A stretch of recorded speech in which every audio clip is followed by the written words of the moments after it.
Welcome to Generation Truth with Carey and Rebekah Charles. Where we declare the Lord is good, His mercy is everlasting, and His truth endureth to all generations. So we've been talking about, in the past few episodes, about friendship. Learning from those that are wiser than you, learning from your parents. How can your parents become your friends? How to be a good friend, what things to look for in a good or godly friendship. But today we want to talk about something that's not as comfortable to talk about, and that is this: beware of wicked friends. Beware of wicked friends. My mom always used to tell me growing up, Rebekah, adults and those who are older, usually we don't have very many quote, unquote, best friends. 2, 3 good friends. That's about an average number for adult friendships or even teen friendships. So, I have a lot of people in my life that I would call friends, but there are some people in my life that I've chosen by God's word and His grace to say, you know what, I'm not going to spend a lot of time with them because their life is not emulating principles in the Bible. It's better to have one good friend than 10 bad ones. Absolutely. This is going to take some discernment. That's actually our first point in bewaring of wicked friends. Exercise discernment. This is such a good Bible word. This word means the ability to judge well according to God's truth. So as we are in God's word, we're going to start recognizing there are certain principles that He's clearly laid out, things that we should avoid as we are trying to identify which friends to implement into our life. And so really, the first obvious thing to exercise in this discernment area is to look at their actions. Yes, definitely. Obviously, those who are acting out, that's going to stem from their heart. God says in Proverbs 4:23 to keep thy heart with all diligence. Why? Because out of it are the issues of life. If people are exhibiting bad actions, well, that's proof that their heart is not where it should be. So things like if that person is smug or stuck up or selfish, or they're constantly trying to form their own little clique or their own little group. Or they're always trying to get you to get by with a sin. Yeah, that is the person you want to watch out for. I remember having, there was a young man that I used to hang out with in my old neighborhood growing up, and he wasn't a Christian, and I tried to be a witness to him, but I remember him one day, my mom and dad gave me a limit. They said, you can ride your bike this far. You cannot go past this road. And he said, hey, why don't we go over to the park that's just another mile or two down the road? And I said, I can't go past this point. I'm not allowed. And he said, well, it's okay. It's just one time. We're going to be back really quickly. And he would try to make it sound so inviting and almost as if nobody would find out and it wouldn't be a problem. You need to watch out for people like that in your life. You need to make sure that you steer clear of those people, or if you're going to spend time with them like I did, you need to make sure that you stand your ground and not give in to those things. Right. If you are a kind of individual who is scared to stick up for the truth, well, then you're the kind of person that you shouldn't even be hanging out with them because you're not strong enough yet in your walk to stand up for truth. Absolutely. Another thing to look out for, or really a kind of person, is an angry man. The Proverbs talks about this. It says, make no friendship with an angry man, and with a furious man thou shalt not go, lest thou learn his ways and get a snare to thy soul. It's almost like God is placing just big flashing red lights, like make no friendship. Like there's no line about it. Just don't do it. It's so dangerous. So watch out for those who are angry. The next one, a foolish person. In Proverbs 13:20, God says, he that walketh with wise men shall be wise, but a companion of fools shall be destroyed.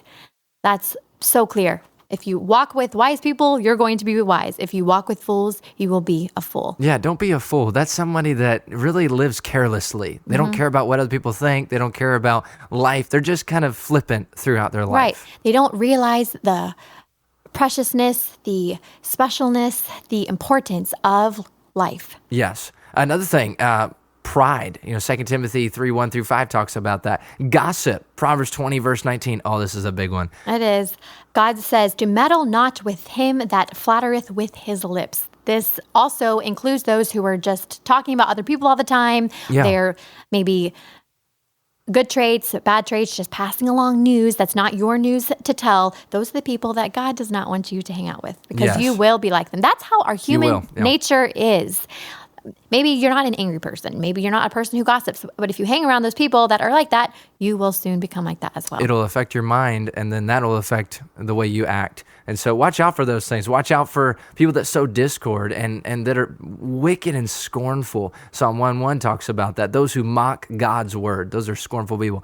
You need to watch out for, this is a big one, watch out for people that constantly talk about sexual immorality, or they're listening to music that includes that, or perversion in those ways. You do not need to be hanging out with that. Watch out for those things. Make sure that you are staying within the guidelines of God's word. Right. And obviously it goes without being said, but those who are taking part in drugs or in alcohol or in harmful substances that's Vaping. going to harm your body, obviously you want to steer clear of those people as well. Yes. The last thing that we wrote down, but there's so many other things, is bad language. Watch out for people that constantly use bad language or taking God's name in vain. So number 1, be discerning. Number 2, exercise discipline. This is to resolve to follow through with what you know is right. Now, people don't really like to hear that word discipline, but this is so important to every aspect of any life who is going to exhibit godly qualities. This takes discipline.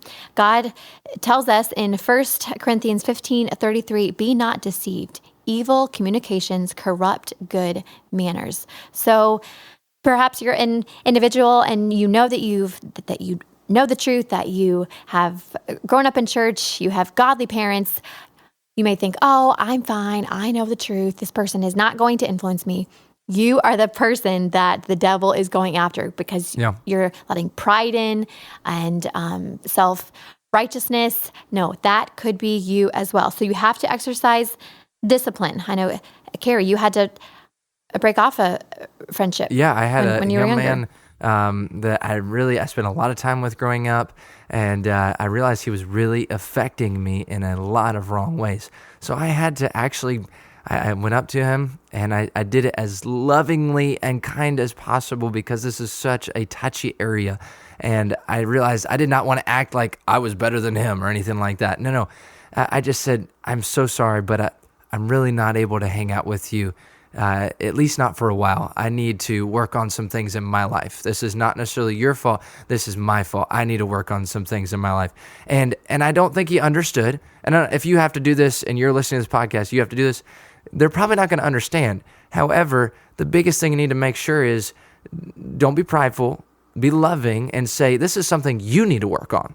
This is something I need to work on. This is not something that they need to work on. And right, by exercising that action, Carey, you really proved to your friend that your character was more important to you than that friendship.